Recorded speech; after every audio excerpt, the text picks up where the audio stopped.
नमस्कार, जोहार, स्वागत है आपका डिजिटल झारखंडी समाचार में। तो चलिए झारखंड की आज की बड़ी और मुख्य खबरों पर बात करते हैं। पर उससे पहले आपसे एक छोटी सी अनुरोध है, कृपया वीडियो को एक प्यारा सा लाइक अवश्य कर दीजिएगा, क्योंकि आपका एक लाइक करना ही हमारी मेहनत का फल होता है।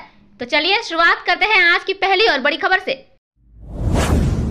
क्या बंद हो जाएगी मैया सम्मान योजना? झारखंड की हेमंत सोरेन सरकार ने विधानसभा चुनाव से पहले प्रदेश की महिलाओं को 2500 रुपए महीने देने का ऐलान किया था। प्रदेश में मिली जीत के बाद हेमंत सोरेन सरकार ने अपना वादा निभाते हुए महिलाओं के खाते में पैसे भेजने शुरू कर दिए हैं। इस बीच भारतीय जनता पार्टी ने आरोप लगाया कि सरकार के पास फंड की कमी है, इसलिए मैया सम्मान योजना पर असर पड़ रहा है। ऐसे में सवाल उठता है कि क्या झारखंड की महिलाओं के लिए शुरू की गई मैया सम्मान योजना बंद होने वाली है? झारखंड की हेमंत सोरेन सरकार में मंत्री चमरा लिंडा ने इस मामले पर जानकारी दी है। आइए जानते हैं उन्होंने क्या कहा है। झारखंड की हेमंत सोरेन सरकार में SC, ST एवं पिछड़ा वर्ग मामले के राज्य मंत्री चमरा लिंडा ने मैया सम्मान योजना को लेकर साफ कर दिया है। चमरा लिंडा ने मंगलवार को कहा कि हेमंत सोरेन सरकार की मैया सम्मान योजना बिना रुके चलती रहेगी। इस दौरान योजना की तारीफ करते हुए चमरा लिंडा ने कहा कि इस योजना से महिलाएं अपने बच्चे को पढ़ा पा रही हैं और उनकी देखभाल अच्छे से कर पा रही है। ऐसे में हेमंत सोरेन सरकार की यह योजना बिना किसी बाधा के चलती रहेगी। मैया सम्मान योजना की शुरुआत साल 2024 में की गई थी। झारखंड की तत्कालीन हेमंत सोरेन सरकार ने चुनावों से पहले वादा किया था कि प्रदेश की सत्ता में वापसी पर उनकी सरकार महिलाओं को 2500 रुपए हर महीने देगी। इस योजना के लिए पहले 21 से 50 साल की महिलाओं को योग्य बताया गया था, लेकिन बाद में हेमंत सोरेन सरकार ने 18 से 50 साल तक की महिलाओं के लिए ये योजना शुरू कर दी थी। झारखंड में सरकार बनने के बाद से प्रदेश की सोरेन सरकार ने महिलाओं के खाते में पैसे भेजने शुरू भी कर दिए हैं। महिलाओं को इस योजना का लाभ मिलने लगा है। रांची एयरपोर्ट पर दी गई कैप्टन करमजीत को श्रद्धांजलि। 5 अप्रैल को होने वाली थी शादी। जम्मू कश्मीर में शहीद हुए झारखंड के वीर सपूत कैप्टन करमजीत का पार्थिव शरीर विशेष विमान से रांची लाया गया। रांची एयरपोर्ट पर शहीद कैप्टन को राज्यपाल सहित कई गणमान्य व्यक्तियों ने श्रद्धांजलि दी। झारखंड के हजारीबाग के रहने वाले भारत माता के वीर सपूत कैप्टन करमजीत जम्मू कश्मीर में वीर गति को प्राप्त हुए थे। बुधवार की शाम शहीद कैप्टन करमजीत का पार्थिव शरीर सेवा के विशेष विमान के द्वारा रांची लाया गया। रांची एयरपोर्ट पर झारखंड के राज्यपाल संतोष गंगवार ने शहीद जवान के पार्थिव शरीर पर माल्यार्पण कर श्रद्धांजलि अर्पित की। मौके पर झारखंड सरकार के मंत्री राधाकृष्ण किशोर भी मौजूद थे। राधाकृष्ण किशोर ने भी देश के वीर सपूत कैप्टन करमजीत के पार्थिव शरीर को श्रद्धांजलि अर्पित की। कैप्टन करमजीत के पार्थिव शरीर को रांची एयरपोर्ट पर सेवा के अधिकारियों के द्वारा भी श्रद्धांजलि अर्पित की गयी। रांची एयरपोर्ट पर श्रद्धांजलि देने के बाद शहीद कैप्टन करमजीत के पार्थिव शरीर को पूरे सम्मान के साथ झारखंड के हजारीबाग जिले स्थित उनके पैतृक आवास पर भेज दिया गया है। शहीद कैप्टन करमजीत का अंतिम संस्कार हजारीबाग में ही किया गया। जम्मू कश्मीर के अखनूर सेक्टर के पास मंगलवार को IED धमाके में कैप्टन करमजीत बुरी तरह से जख्मी हो गए थे। आज के दौरान उनकी मौत हो गई। शहीद कैप्टन करमजीत की शादी भी तय हो चुकी थी। 5 अप्रैल को वो विवाह के बंधन में बंधने वाले थे, लेकिन इससे पहले ही IED ब्लास्ट में वो वीर गति को प्राप्त हो गए। शहीद कैप्टन का पूरा परिवार हजारीबाग में रहता है। शहीद के पिता राजेंद्र सिंह हजारीबाग में टेंट हाउस का कारोबार करते हैं। जमीन मालिकों के लिए राहत, दाखिल खारिज पर सरकार ने लिया बड़ा फैसला। तकनीकी कारणों से किसी आवेदन को अस्वीकृत करना अंचलाधिकारियों पर भारी पड़ सकता है।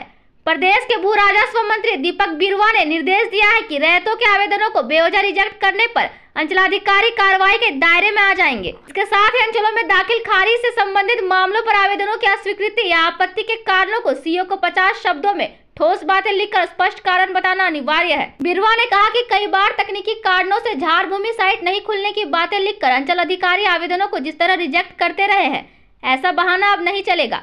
जमीन मामलों में अंचलों में कई गड़बड़ियां हैं, जिसके कारण सरकार को भुगतना पड़ता है। इसलिए सभी अंचल अधिकारी पदाधिकारी सचेत होकर ईमानदारी से अपना काम करें। मंत्री दीपक बिरुवा ने कहा कि कई मॉडर्न रिकॉर्ड रूम से खतियान निकालने पर सही छपाई नहीं होती है। खतियान फोटोकॉपी नहीं दिखाता है। ऐसे विसंगतियों को दुरुस्त किया जाए। स्पष्ट स्कैनिंग नहीं होने पर रैयतों को अपने जमीन की सही जानकारी नहीं मिलती। मॉडर्न रूम में कैथी और बांग्ला भाषा में लिखे खतियानों को अनुवाद करने की सुविधा आवश्यक है। NHAI कार्य परियोजना को लेकर मंत्री ने 2 टूक कहा कि जहां तहां ROB बनाने के चक्कर में ग्रामीण सड़कों को छोड़ दिया जाता है, जो गलत है। ROB ऊपर में बनने और नीचे जगह छूटने से आम जनों को परेशानियां होती है। उन्होंने भू अधिग्रहण को लेकर समय पर मुआवजा दिलाने की बात कही। झारखंड के 4th ग्रेड के कर्मचारियों को सुप्रीम कोर्ट से बड़ा झटका। साल 2010 में हुई नियुक्ति प्रक्रिया को दिया अवैध करार। सुप्रीम कोर्ट ने झारखंड सरकार द्वारा 29 जुलाई 2010 को आयोजित 4th श्रेणी कर्मचारियों की भर्ती प्रक्रिया को अवैध और असंवैधानिक घोषित किया है। इससे पूरी प्रक्रिया निरस्त हो गई। कोर्ट ने राज्य सरकार को 6 माह के अंदर उक्त पदों के लिए नए विज्ञापन जारी करने का निर्देश दिया। पदों की संख्या का उल्लेख नहीं करने, आरक्षण व इंटरव्यू राउंड शामिल करने के बीच में नियम को बदलने जैसे कारणों का हवाला देते हुए कोर्ट ने पाया कि भर्ती प्रक्रिया से संविधान के अनुच्छेद 14 व 16 का उल्लंघन होता है। सुप्रीम कोर्ट ने प्रार्थी अमृत यादव की याचिका पर यह फैसला सुनाया। जस्टिस पंकज मित्तल और जस्टिस संदीप मेहता की खंडपीठ ने झारखंड हाई कोर्ट के फैसले को बरकरार रखा। खंडपीठ ने कहा कि असंवैधानिक प्रक्रिया के माध्यम से की गई नियुक्तियों को संरक्षित नहीं किया जा सकता है। भले ही उम्मीदवारों ने वर्षों तक काम किया हो और उनकी नियुक्तियां रद्द करने से पहले की बात नहीं सुनी गई हो। वहीं अदालत ने आगे कहा कि यदि कानून की दृष्टि में विषयगत नियुक्तियां शुरू से ही अमान्य थी तो एकल पीठ के लिए आवश्यक नहीं था कि वह ऐसे निर्णय से प्रभावित होने वाले सभी पक्षों यानी अपीलकर्ता, कर्मचारी सहित विषयगत पदों पर पहले से नियुक्त उम्मीदवारों को सुनने के बाद आदेश पारित करे। खंडपीठ ने कहा कि हम यह ध्यान रखना उचित समझते हैं कि सार्वजनिक रोजगार भारत के संविधान द्वारा राज्य को सौंपा गया कर्तव्य है।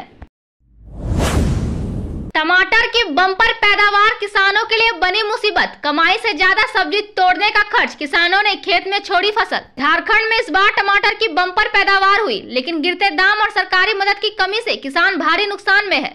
टमाटर की कीमतें 2 से 3 रुपए प्रति किलो तक पहुंच गई है। कुछ जगह पर टमाटर 1 रुपए किलो बिक रहा है। लागत निकालना भी मुश्किल हो गया है। ऐसे में किसान ट्रांसपोर्टिंग और मजदूरी के खर्च को देखते हुए फसल खेतों में ही छोड़ने को मजबूर है। इससे टमाटर सड़ रहे हैं। 1 कैरेट टमाटर सिर्फ 30 से 25 रुपए में बिक रहा है। यह किसानों के लिए घाटे का सौदा बन गया है। पहले जमशेदपुर के किसान टमाटर को दूसरे राज्यों में भेजकर अच्छा मुनाफा कमाते थे, लेकिन इस बार हालात बदतर हो गए हैं। पटमदा में कोल्ड स्टोरेज की कमी किसानों की सबसे बड़ी समस्या बन गई है। कोल्ड स्टोरेज होता तो वे टमाटर को सुरक्षित रखकर बेहतर दाम पा सकते थे। वहीं तपन गोराई का कहना है कि उचित दाम नहीं मिलने से टमाटर खेत में ही छोड़ना पड़ रहा है। मजदूरी देना भी मुश्किल हो गया है। सरकार से कोई मदद नहीं मिली। मदन सिंह ने बताया कि टमाटर की कीमतें इतनी गिर गई है, 1 रुपए किलो बिक रहा है, मजदूरी तक नहीं निकल रही, खेत में ही टमाटर सड़ रहे हैं। वहीं लक्ष्मीकांत मांझी ने कहा कि कोल्ड स्टोरेज की कमी से किसान फसल सुरक्षित नहीं रख पा रहे। सरकारी मदद मिलती तो परेशानी नहीं होती। बाजार में दाम गिरने से ट्रांसपोर्टिंग का खर्च भी नहीं निकल रहा।